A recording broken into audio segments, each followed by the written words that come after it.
So yesterday, President Trump came out with this post on social media saying he thinks Ukraine can actually get back all of the land, a very different tone than what we saw from him even just 3 weeks ago.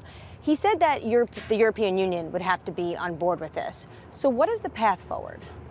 Well, it was also a very positive statement. I mean, before I also met with the Ukrainians who had a meeting with President Trump and also said that it was a very good meeting, asking, how, U.S. can support also Ukraine and saying that, Russia's economy is not doing well, all what we also read in the post. So we have been on that line and we really welcome the shift in the tone.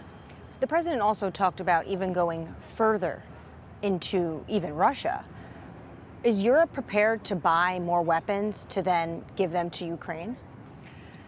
Well, we are doing a lot. I mean, this year only our military support to Ukraine has been 25 billion, which is more than any other year. It is clear that we have to help Ukraine to defend themselves because, as President Zelensky said in his speech as well, I mean, if we allow, Russia will just go further. We have to push them back. We have to also say that this is not okay and you cannot let the aggression pay off. Do you have a sense of which European countries, though, are willing to put in more funds when it comes to Ukraine, whether or not it's funds directly or to actually buy those weapons? Well, we have different initiatives also to help European countries to help Ukraine, but also invest more in their own defense.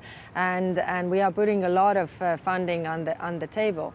Of course, it is difficult. It requires also member states to make some very difficult decisions like cutting social spending, but also raising taxes, which are not popular. That is very clear.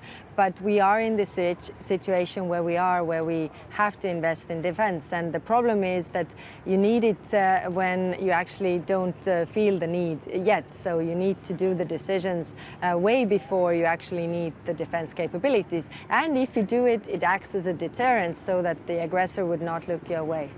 Trump also said yesterday the U.S. is prepared for more powerful sanctions, robust sanctions, tariffs on Russia, but only if the European Union is in lockstep. Now, we have seen movements the European Union is talking about when it comes to things like fossil fuels. They are ready to do these tariffs. But we are 3 years and 7 months into this war.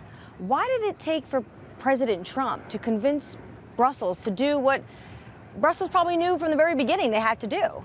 No, excuse me, we have done 19 packages of sanctions and we would like our partners to be in lockstep with us because we have put a lot of pressure. Then next, the package that we propose now has also crypto, financing institutions, also energy.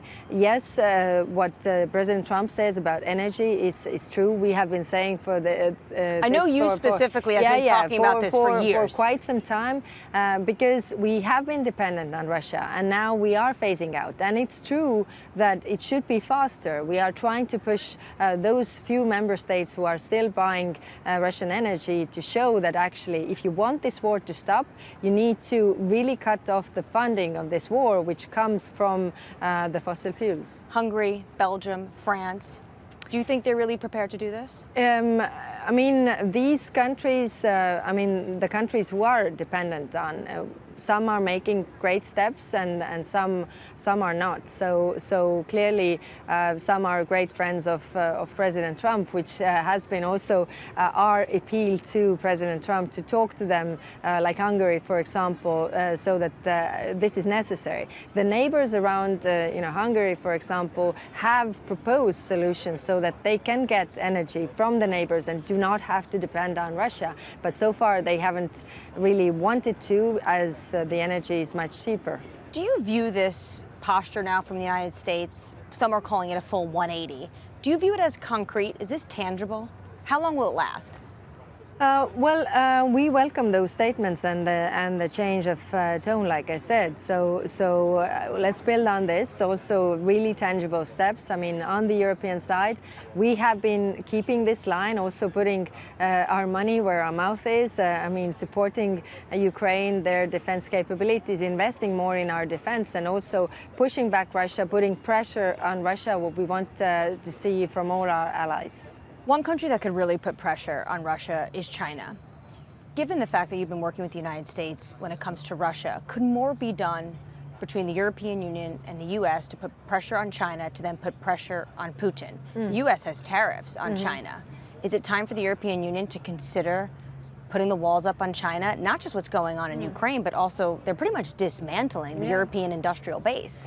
Well, it is true. We have two big worries with China. One is the economic coercive practices that they are using against European companies, which are really hurting our companies, industry and economy. And the other part is them being the key enabler of Russia's war in Ukraine. So we had the EU-China summit. We are stressing all these points and really raising these points and also acting on them. If you look at the sanctions package, we are sanctioning also Chinese companies who are enabling this war to continue. So we are not, or let's put it this way, that we are believers of free trade, so we are not using tariffs as the measures, but we are putting pressure via other means. I just want to finish on the incursions when it comes to European airspace. Friday, it happened in Estonia, a country you used to lead. Is Estonia and these countries prepared to do what the President Donald Trump thinks NATO allies should do, shoot these Russian aircrafts down? Well, NATO is a collective defense alliance, which means that attack on one is attack on all. This is Article 5. So it's clearly if those drones or airplanes are violating the airspace, are creating security risks, then there has to be a proper response.